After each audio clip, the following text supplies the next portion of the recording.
Assalamualaikum warahmatullahi wabarakatuh. Perkenalkan, saya Arthur Henry, NIM 811420390. Di sini saya akan bertindak sebagai moderator untuk menjelaskan hasil proyek kami tentang masalah hukum otonomi daerah. Dan topik yang kami ambil berjudul Fenomena Keliti di Yogyakarta dan Upaya Pemerintah Daerah Istimewa Yogyakarta untuk mengatasinya. Adapun anggota kelompok kami terdiri dari pertama, saya Arthur Henry, lalu Rifki Oktavianto, Yehuda Yusel Milala, Dharma Krishna, dan Muhammad Rizky Ramadan. Pertama-tama di sini saya akan menjelaskan latar belakang dari yang tertulis di judul, yakni fenomena kelitih di Yogyakarta. Ceritanya dimulai pada Minggu dini hari 3 April 2022. Seorang siswa di Yogyakarta meninggal dunia karena menjadi korban dari aksi yang disebut dengan kelitih.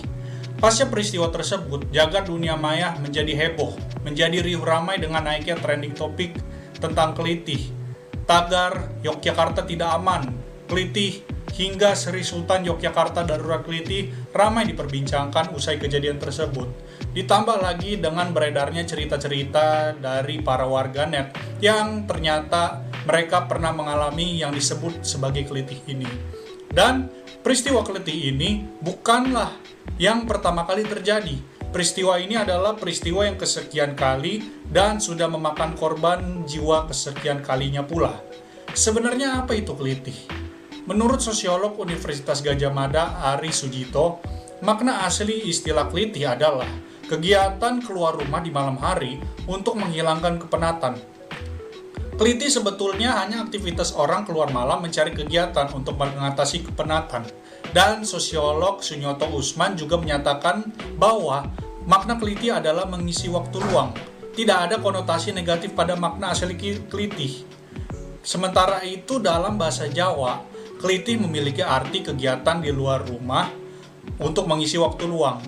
Kelitih dimaknai sebagai kegiatan untuk jalan-jalan ataupun keliling kota tanpa tujuan yang jelas untuk mengisi waktu luang. Namun, makna dari kelitih ini akhirnya berubah menjadi konotasi negatif karena kelitih ini dipakai untuk menamai aksi kekerasan jalanan yang menyasar pengendara motor. Dari segi pelaku, diketahui ternyata sangat miris bahwa pelaku kelitih ini mayoritas adalah pelajar dan target dari mereka kebanyakan adalah teman-teman sebaya mereka, yakni pelajar baik SMA, SMK, bahkan SMP, atau juga anggota geng dari lawan mereka. Dalam melakukan aksinya, pelaku kelitih ini melakukan perundungan pada korban secara fisik, bahkan menyerang dengan senjata tajam, dan juga terkadang pelaku kelitih merampok atau mengambil barang milik korban, sehingga aksi kelitih ini bukan hanya kekerasan, namun juga bisa dikategorikan sebagai perampokan.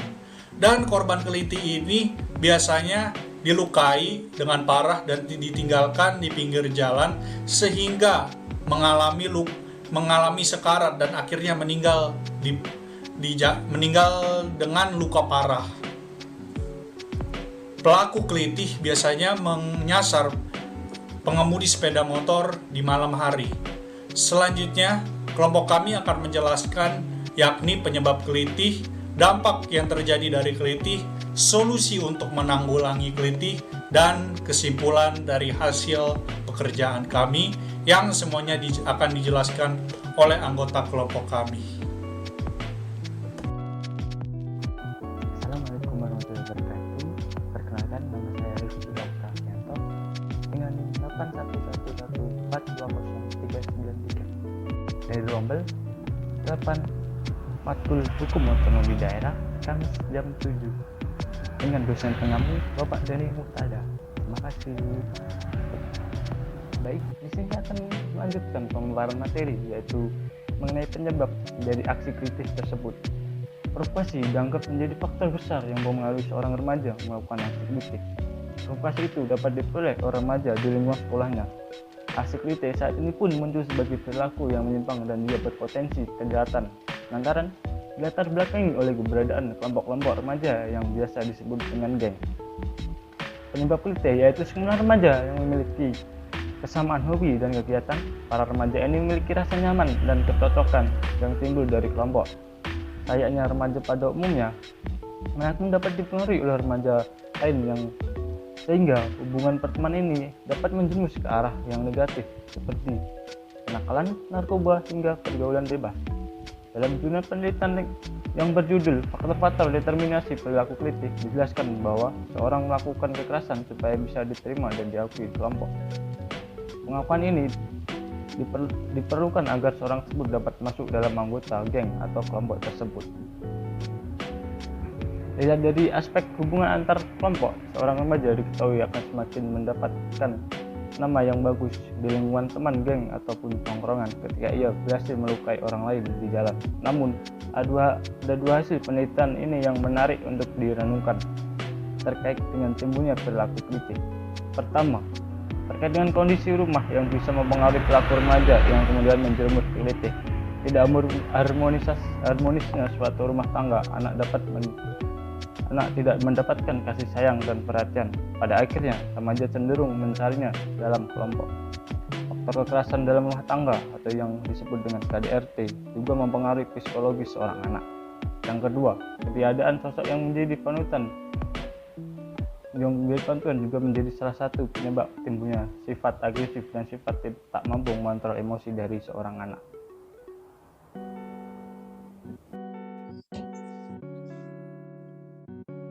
Baik, perkenalkan nama saya Dharma Krishna Pratama dengan NIM 81114203994. Di sini saya akan menjelaskan mengenai dampak adanya klitih di kota Yogyakarta.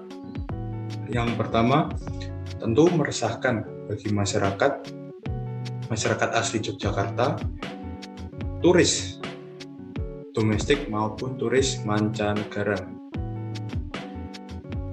Yang kedua, dampak secara tidak langsung dari klitih yaitu menyebabkan luka-luka pada korban, baik itu luka ringan maupun luka berat, bahkan tidak sedikit pula yang sampai meninggal dunia. Yang ketiga, mengakibatkan serangan psikis dari korban. Selanjutnya, merusak citra dari kota Jogja itu sendiri, karena pada dasarnya Jogja dikenal sebagai kota pelajar yang humanis, tenang, damai, dan juga disebut sebagai kota romantis. Bahkan tidak jarang pula dengan hadirnya klitih membawa nama buruk bagi kota Yogyakarta.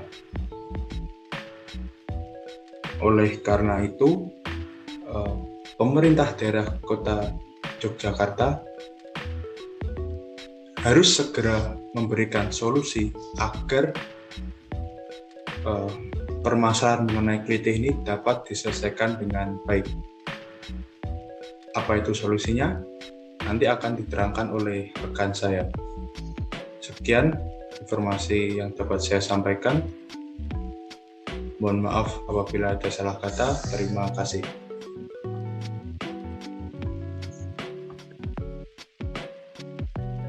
Ya.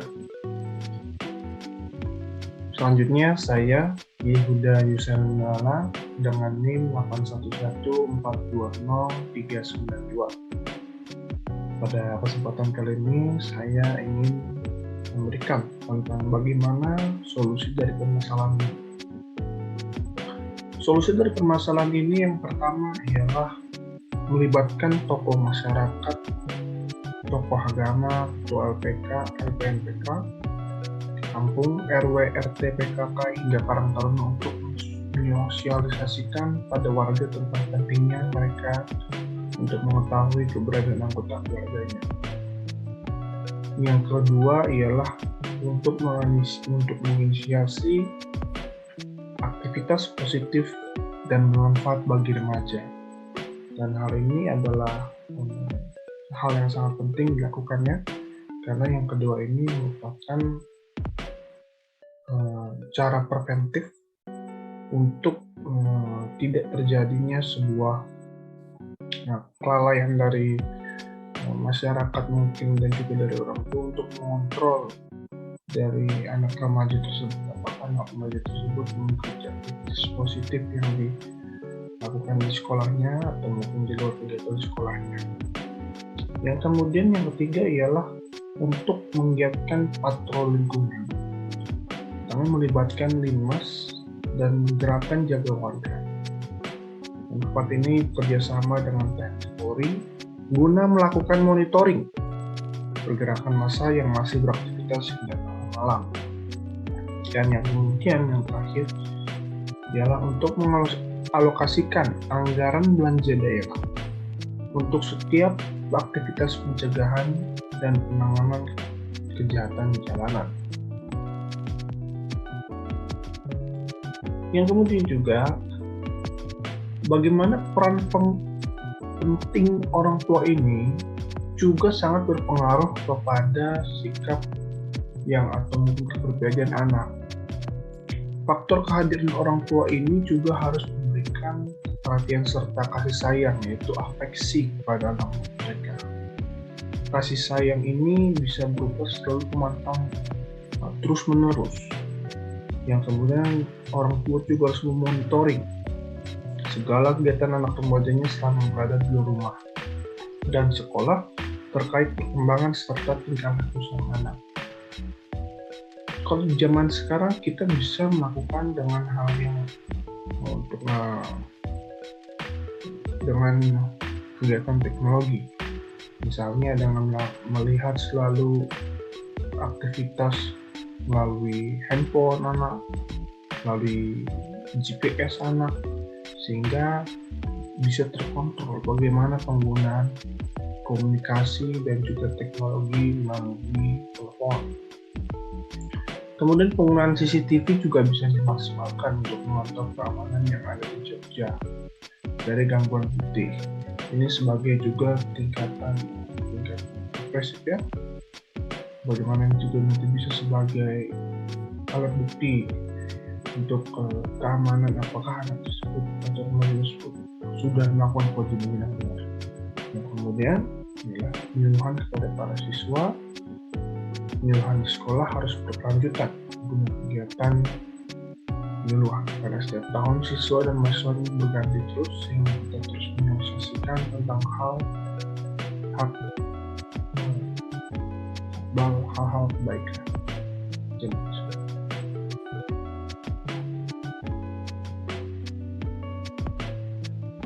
Kesimpulan. Jadi, klitih pada dasarnya merupakan istilah netral yang tidak memiliki arti negatif serta tidak terkait dengan kejahatan. Namun, akhir-akhir ini istilah tersebut menjadi negatif akibat fenomena kejahatan jalanan yang terjadi di daerah istimewa Yogyakarta dan sekitarnya. Klitih ini biasanya dilakukan oleh para pelajar yang secara hukum masih di bawah umur. Hal tersebut atau klitih ini banyak dilakukan karena alasan balas dendam ataupun provokasi melalui geng-geng remaja. Pelaku klitih ini akan mengincar target yang masih usia pelajar di daerah yang sepi, kemudian korban akan disiksa bahkan ditinggal dengan luka parah sehingga tidak sedikit dari korban sampai tewas. Salah satu faktor seseorang menjadi klitih adalah masalah keluarga. Banyak dari pelaku klitih yang muncul dari keluarga yang tidak harmonis, sehingga pelaku klitih mencari jati dirinya, namun mencari jati diri untuk hal yang salah. Oleh karena itu, untuk mengatasi adanya klitih diperlukan peran orang tua serta keluarga dalam melindungi anak dari hal-hal negatif, salah satunya klitih.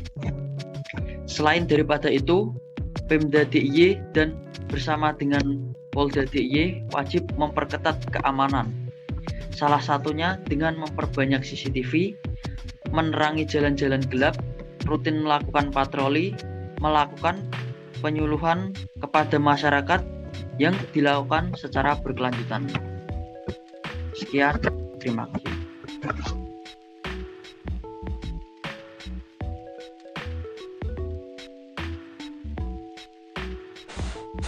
Baik, demikian penjelasan dari kelompok kami. Jika ada kesalahan atau kekurangan, kami mohon maaf yang sebesar-besarnya. Akhir kata, kami ucapkan terima kasih. Assalamualaikum warahmatullahi wabarakatuh.